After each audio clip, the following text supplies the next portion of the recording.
Hey everybody, welcome back to Cattywampus Acres. It's Jason. We got to get some stuff done today. If you watch our channel regularly, you can see Fiona is on the wrong end of the farm.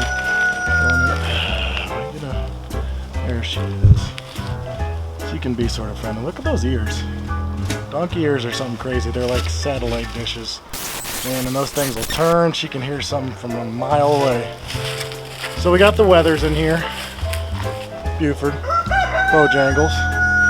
Lauren sort of stood our fence up for right now from the storm damage.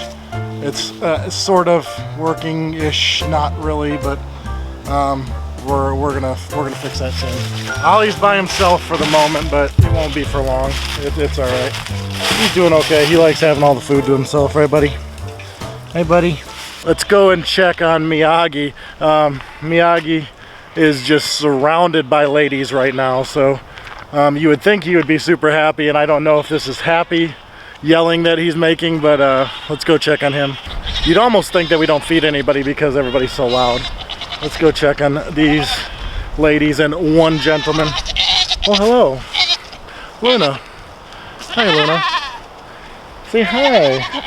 As you can see, Miyagi's down here with all the ladies. Yeah. If you've been keeping up with us, you know that we had a boyfriend for a couple months. Had him in here with the La Manchas to see if we could get some full-bred La Mancha kids come spring. And we know that he was definitely attempting to breed. Whether he did or didn't, we will not know for a little bit. We've never done the pregnancy test thing. We don't know. So we're putting Miyagi in here with them. We know Miyagi is a proven sire, proven breeder. So the Nigerians they have pretty much finished with their lactation for this year. So they need to get ready to go back in. And if any of the La Manchas have not been bred yet, Miyagi hopefully will breed them and we can have mini Manchas. So let's get some of this gardening stuff taken care of that we need to get done. Steven's been sleeping all day. I don't know if for Steven and Hulk that cat nap really describes what they do because they sleep all morning long. Got to get over here and fill up the pig water too. These guinea hogs, they are thirsty ladies and one fella.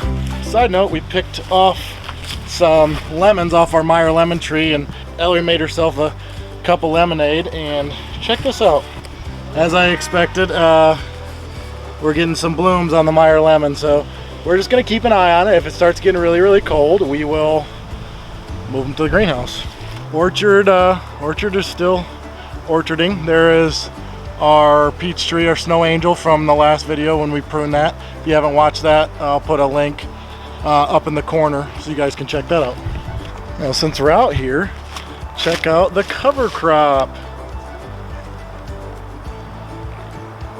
This is our Haas Tools sun hemp. We got I think it was a 5-pound bag, and we filled up this whole area. I just hand spread it, so they're doing great. Looks like they are about, I don't know, some of it's over 2 feet tall, so we'll let that go for a little bit. But we are growing it a little bit later than some, but it's growing and it's doing its thing.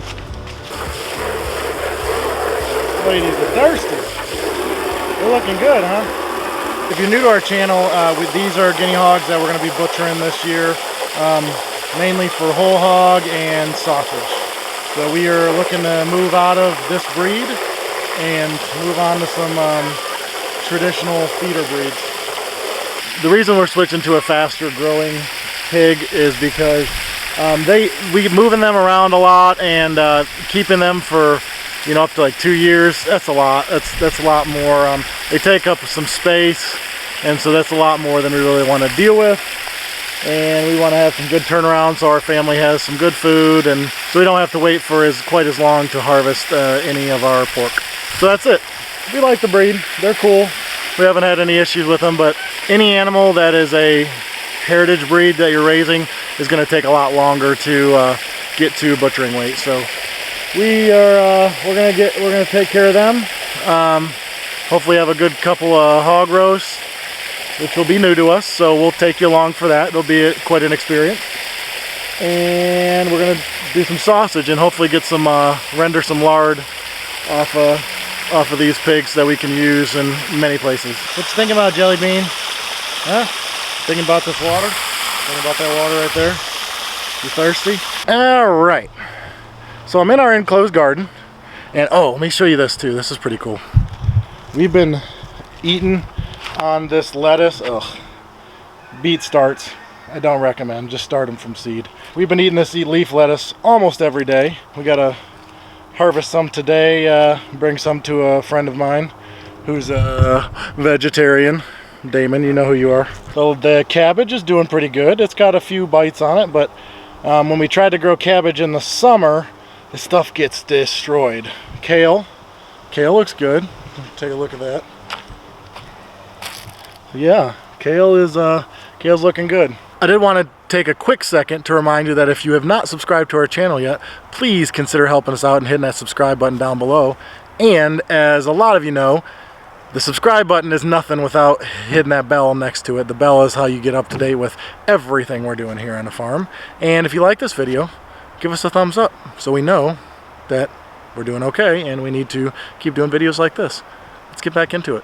Ellery is home from school, so I now have a helper to help me move these tomatoes. Oh my gosh, I just noticed something.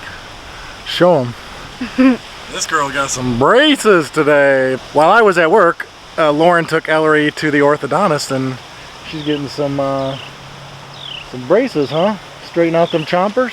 Yeah, Ellery's gonna help me, and if you've watched any of our recent videos and you look behind Ellery here, and actually all around us, what appears to be weeds from a distance is actually tomato seedlings and tomato starts. So we don't know what kind they are because we grew, I don't know, 12, 15 different kinds of tomatoes this year.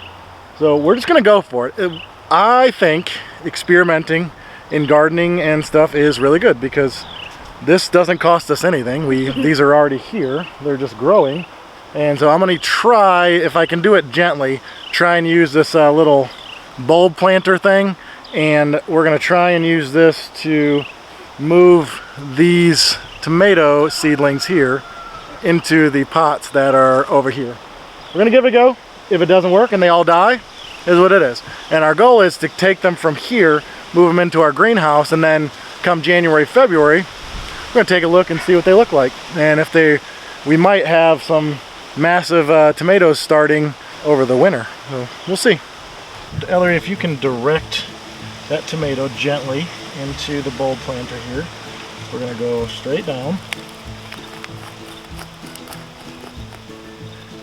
And let's see.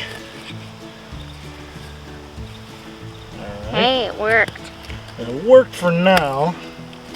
We'll see how it goes. So yeah, it's a little loose. All right, so they're a little, obviously, that disturbs their roots quite a bit. So let's get some dirt. We're gonna add some extra dirt in our pot here and plant these tomatoes nice and deep. And for those of you who don't know, all these little hairs that grow along tomatoes can become roots. So you can bury tomatoes really, really deep. We'll pack some of our, what we know is already established good dirt on top here. It is not potting soil, and so that's also an experiment. So all right, we got a couple of them in there. We'll see if they make it. Yeah, all right, so we got some dirt to start with. Let's try getting this gal right here. Can you gently sort of stand up the leaves, and we'll sort of gently put them in this bulb planter. I don't know why I'm using this. I just saw it in the greenhouse. We've never used it for anything before. You forgot one. Oh, yeah, you put that in there? All right. So we're gonna give it a go. Yeah, the roots are gonna be all over the place. Cause like a shovel, you might like chop them in half, so it's like kind of it sort of creates the beginnings of a root ball, and then I'll sort of I think I started can you push that out of there? Oh, you hurt her finger yesterday. It was not me. It was not me or Lauren that did that. Well, we sort of jacked up the root ball there. So let's get this down in here. Like I said, I have no idea what kind of tomato this is. But hey, let's experiment. It's already growing here. So we're gonna see how she goes. Ellery and I are gonna keep going at this, and then we're gonna catch back up with you in a few minutes when we take these over to the greenhouse and set them up at our greenhouse. Sound good? Yeah. Okay. Ellery and I have potted up these tomato plants here. We'll see. The best ones. Yeah, we'll see how they do. We just picked them from different areas around the enclosed garden here. I think we're going to do garlic and onions along here for this winter. We are a little late since it's like middle of November, so we got to get those in the ground very soon so they can overwinter and be ready to pick next year and be nice and full size. So let's get these in the greenhouse. Alright. Get us a little separation here. It's not cold enough for us to need like a mat or anything right now. This will be a good experiment, I think. In my opinion, a free experiment is a good experiment. Ellery said she picked these loofahs out of the garden before it was getting too cold, so these will be drying out and be ready to husk here like this one is. This one's already ready to husk. Get the seeds out and husk them. So begins our winter tomato growing experiment. We will see how it goes, and we will keep you updated with anything that happens with our tomatoes. It's been pretty cold, and we really haven't been planting anything except for our the brassicas and the little cold weather crops that we planted. But check this out. It's pretty neat. So back when we planted the sunflowers, which a lot of ours did not do too well, we ended up growing a volunteer sunflower out here. Cool one too. It's got the can't remember what these ones are called, but it's got the red and yellow petals. So yeah, just came out of nowhere. Now that we've started our tomato experiment, we need to start laying down the fabric that's going to cover up the unused areas and walkways here in our enclosed garden. We've been using this to grow, and we're sort of at a point where now our main garden, that's where we're going to grow in the ground. In here we're just going to do raised beds. So we need to rake some of this area flat. Down here below, Ellery, you want to show them our fabric that we're going to use? Yeah. So we have this fabric here that we're going to use, and this was actually silt fence, so we're sort of recycling this silt fence. And I used the posts over in the farrowing pens for the pigs, and we're going to use the fabric. It does have some holes in it, but we will work around that. It's okay. We're going to use the fabric here, and it's, I believe, I'm not 100% sure. I think this might be 3 feet. I think this is 3 feet.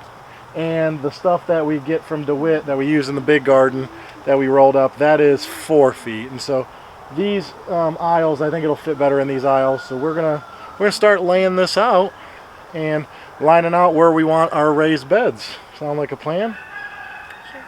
Sure? It's not a lot of work. It's just a little bit of work. Okay. You gonna flot some swies? Either flot some swies or swat some flies. Either way.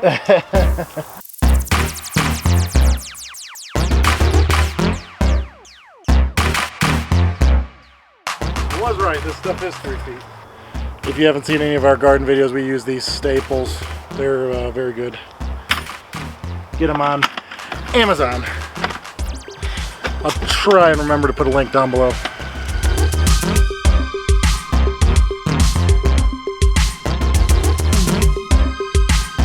For this stuff, to make sure that it doesn't fray, we use a torch, a little butane torch. It does it so easily, so satisfying. Because black attracts heat. It's true. I do know that it definitely works. We don't need any experiments to find out if it works, but it definitely does. Alrighty, let's move over to the other side.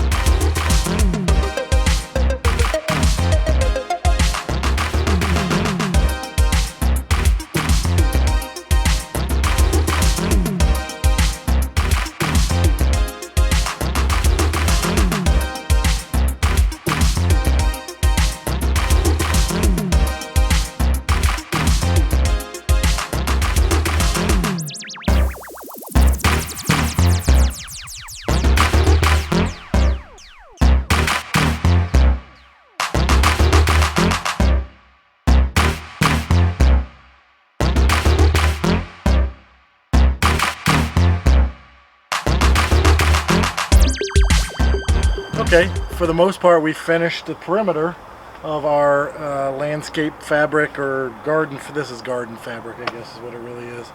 And I'll take you around here in a second. I'm going to show you what Ellery and I did, and so you show you the plan.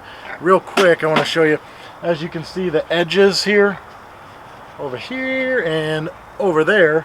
Those are going to be the edges of the 2 outside beds. And then I don't know if we're going to do 2 really wide beds. We may do that, or we may do 3. That's why I didn't do anything here in the middle behind us. But this is going to be our walkway around. This will be the edge of 1 bed. Like I said, I don't know if we're going to do 1 really big one. That's here. Then have 1 walkway down the middle where Ellery's at. And then have another one there. I'm not really sure. Or if we're going to do 1, 2, 3 with skinny walkways down the middle. I don't know. Because this fabric was actually a silt fence, I had to burn the staples off because pulling them would have been a pain in the butt. But I used the posts in another project, and then I saved this for just this occasion.